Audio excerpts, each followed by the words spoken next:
On May 21st, 1940, we finally crossed into France.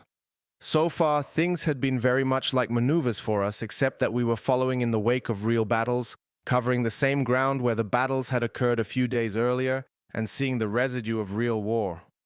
We were familiar with the dust and the smells of burned powder and gasoline from maneuvers, but this was our first exposure to the smell of death.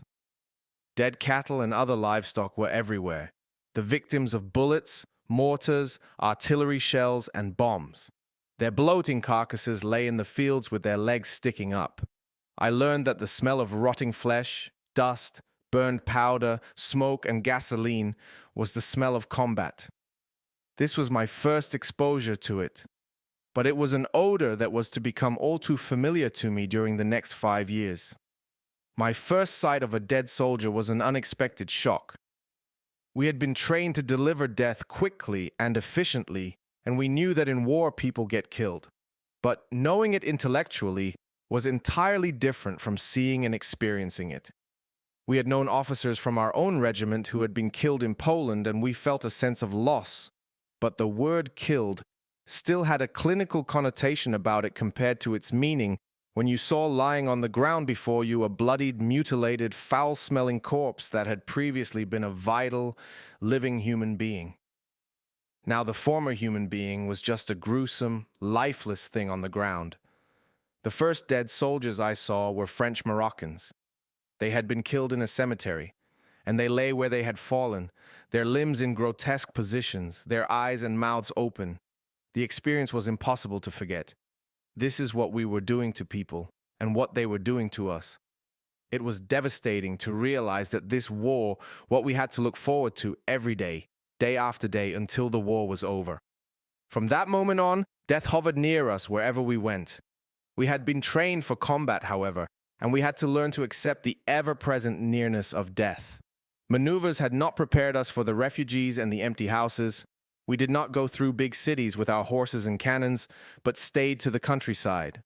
The farms had been abandoned, and we often encountered refugees from them. They had left their homes because they heard the sounds of battle coming toward them. Because they did not know what else to do, they had panicked and run away. It was sad to see them. Women, children, and old men with bicycles and horse-drawn carts loaded with whatever they could carry, going they knew not where.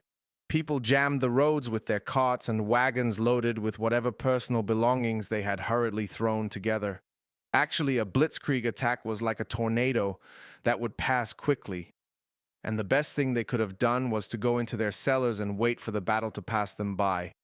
We always told them to go back, that the battle had passed on and there was nothing left to fear. But they often seemed dazed and uncomprehending. I felt sorry that we had to do this to them. They were paying a terrible price because France had declared war on us. On May 25th, we approached the Somme River, where the French army had built fortified positions and was apparently determined to stop us. Our tanks had gone all the way to the coast of the English Channel at Dunkirk with their blitzkrieg operation, but the German army as a whole had progressed no farther than the Somme River. It was now massing there for a huge assault to break through the fortified French line and then move on to Paris. The Somme River was about 100 meters wide where we were. Our men dug in and began to build bunkers. We did not know how long we would be here, but it was obviously going to be a major operation when we moved out. We set up our battalion headquarters in an abandoned country home just behind the ridge. As battalion adjutant, I was able to sleep in the house instead of in a bunker. It was here that we fired our first round of the war and experienced our first direct combat. In the afternoon of the day after our arrival, the French attacked us with a heavy artillery barrage. The sound of the exploding artillery shells was nerve-wracking at first, but I was surprised at how quickly I got used to it. The duel between their artillery and ours continued for what seemed an eternity, during which our world was fled with explosions, the smell of burned powder, trembling earth, and frenzied activity. Our gun crews, pumped full of adrenaline by fear and excitement, hurled shell after shell at the French. When it was over, we were almost in a daze from exhaustion, from excitement, and from the sudden silence following the incredible roar of combat. We had taken casualties, and Hauptmann Wagner, battery commander of the 3rd Battery, had been seriously wounded by shrapnel. When Wagner was hit, I began finally to be seriously aware of my own mortality. It was clear that it could just as easily have been me or any of us, and that in fact any of us could be next. It was difficult for me to realize that I was not immortal. On May 28th, the French hit us again. The artillery opened up on us first, and we immediately began to respond. The crashing of shells and the constant roar of combat began again, and the adrenaline flowed again. Suddenly we became aware that the explosions occurring around us, sending dirt and debris high into the air, were considerably more than the French artillery could be firing, and we realized that a few French airplanes were bombing us. As we continued our artillery barrage, the French bombers were followed by a dozen or more fighters making strafing runs on us. The sounds of the airplanes just added to the roar and confusion of battle. About 20 armored vehicles tried attacking us next, but they were no match for our artillery and quickly scurried back toward Proyat. We determined after the action that our battalion had fired 361 rounds to help stop the attack. We took heavy nuisance artillery fire during the night, and we answered with 3 salvos of our own every hour. We were becoming so accustomed to the sound of artillery that the lack of it would have seemed abnormal. How quickly the definition of normal can change in just a few short days. I was finding combat to be both exhilarating and frightening. It was exhilarating because while the noise and action were going on, we lived in a high state of excitement. It was frightening because at any moment an exploding shell could blast us into eternity. No one could know 1 minute whether he would be alive the next. My job was to be in contact with all the batteries, to handle logistics for the battalion, and to be ready to issue orders to the batteries to move up if the infantry should break through. Altogether, we were at the Somme River 9 days before launching our attack against the fortified French positions. The village of Proyat was the infantry's goal for the first day. We opened our artillery barrage on the French defensive lines at 5 a.m. We knew the exact distances and the sight corrections to make to hit almost any target. We knew where the roads were in back of their lines, and we knew where all the crossroads and sensitive places were. The Luftwaffe also bombed the French positions. Our infantry took the hills before Proyat, but then they were stopped by heavy French artillery fire and were unable to take the village. When they were unable to achieve their objective the first day, they dug in. They had to try again, of course, but they were exhausted and decided to try again the next day. In the evening, as I prepared the report of the day's activity, Hauptmann Wimmer suddenly appeared in my office. It was immediately evident from the look on his face that something was terribly wrong. "Herr Hauptmann, what is it?" "Rehberg," he said. "He is dead. I thought you would want to know since he was your friend." I heard the words, but their meaning did not sink in immediately. I felt oddly as if I were in a daze. I felt myself grow cold in spite of the early summer warmth. Wimmer stood in an awkward position, looking at me with a pained expression. "After more than 20 years, I had really forgotten what it was like," he said. Then, suddenly, he turned and disappeared as quickly as he had appeared. I finished the report, although my mind was hardly on it. Then I went out in the evening air to try to calm the turmoil in my mind.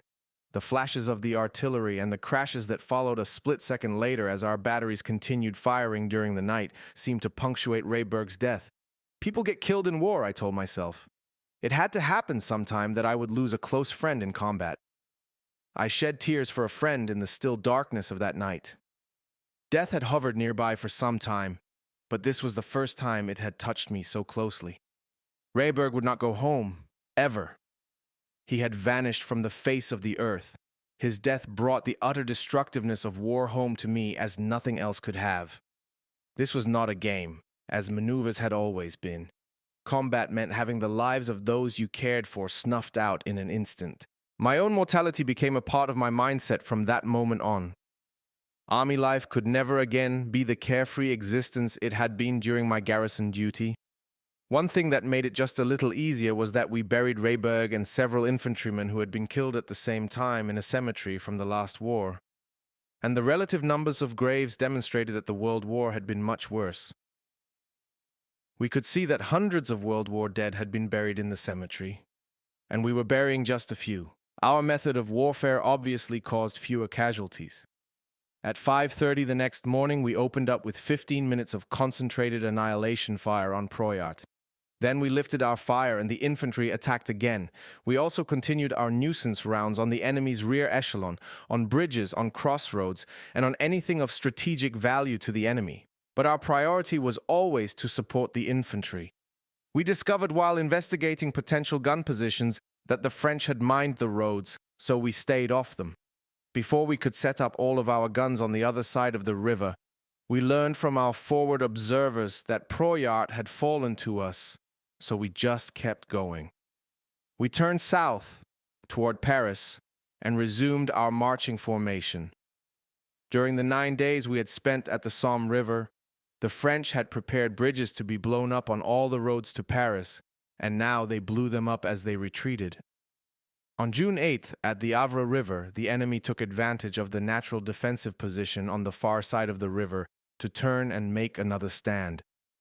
This time, our entire artillery regiment went into position, all 36 105-meter cannons and 12 heavy 150-meter howitzers, and laid down a withering barrage of artillery fire on the French position on the opposite side of the river. The enemy withdrew, and we crossed the river on pontoon bridges. On the evening of June 11, 1940, the French attacked us at Senlis at 10 p.m. The attack continued through the night and the next day. The constant roar of combat sound that incorporated the explosion of artillery and mortars, the stutter of machine guns, and the crack of rifle fire, all packaged together like the sound of a hurricane, seemed an inherent part of life now. 3 times during the battle, we had to change our observation posts when they came under heavy enemy artillery fire. At 5 p.m. on June 12th, we moved our batteries back to the woods north of Senlis while our infantry regrouped, and the French immediately attacked us there with aircraft and artillery. At 4 p.m. on June 13th, our infantry launched its second attack on Senlis. We took heavy enemy artillery fire on our own guns. Our observation post took light machine gun fire from French-Senegalese troops in trees, and French airplanes strafed our rear echelon positions. We moved our observation post back 100 meters into a large basement, and during the night the vacated observation post took a direct hit from the French artillery. We finally captured Senlis and resumed our march south toward Paris.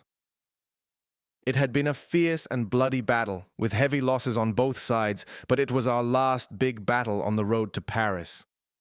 On June 14th, from 8 a.m. until 3 p.m., we marched 45 kilometers in one non-stop dash and went into position just short of the Marne River, in a beautiful park about 35 kilometers northeast of the center of Paris. We could see the Eiffel Tower from the park. We had marched a total of 800 kilometers. We had a chance to relax for a few hours here and to wash up, which had become very important to us by now because hygiene had been taking a back seat to daily combat. At 9 p.m., however, we suddenly had an alert and were ordered to move into position just south of Tremblay, which lay between us and the Marne River. Paris had been declared an open city, meaning that the defenders would not resist in order to prevent further damage to the city the day before. But some French troops firing from the other side of the canal were sailors who had been drafted for the defense of Paris and apparently had not received word that they were not to resist. A bridge over the canal had not been blown, and these French sailors were defending it with machine guns. Our infantry had been pinned down at the bridge by the French machine guns firing from the other side of the canal, which was about 12 meters wide. I was up front with the infantry, and when they asked for help, I called for a 105mm gun from the first battery to come up. The infantry commander showed me a house across the canal to the right side of the bridge from which the French machine guns were firing. I went to the gun and gun crew to get things ready.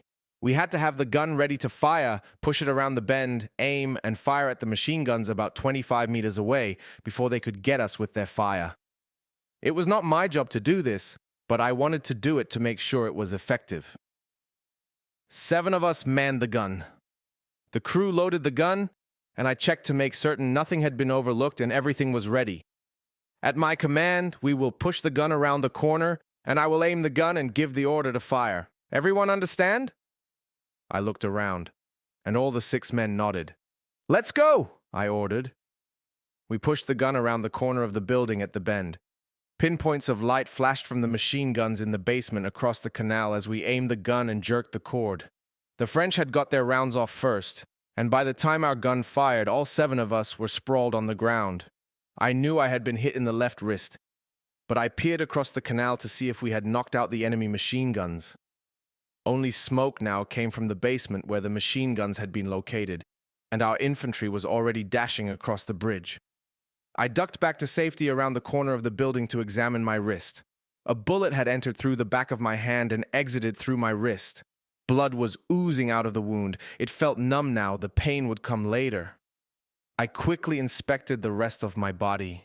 Although no other bullets had touched my flesh, I found a hole through the side of my jacket, one through my sleeve, and one through my map case. I silently counted my blessings that I had only been hit in the wrist. The machine gunner was obviously a good shot, especially for a sailor. Although 3 of the other men had also been hit, no one had been killed. The bridge was now open to us, and the next morning the division was in Paris.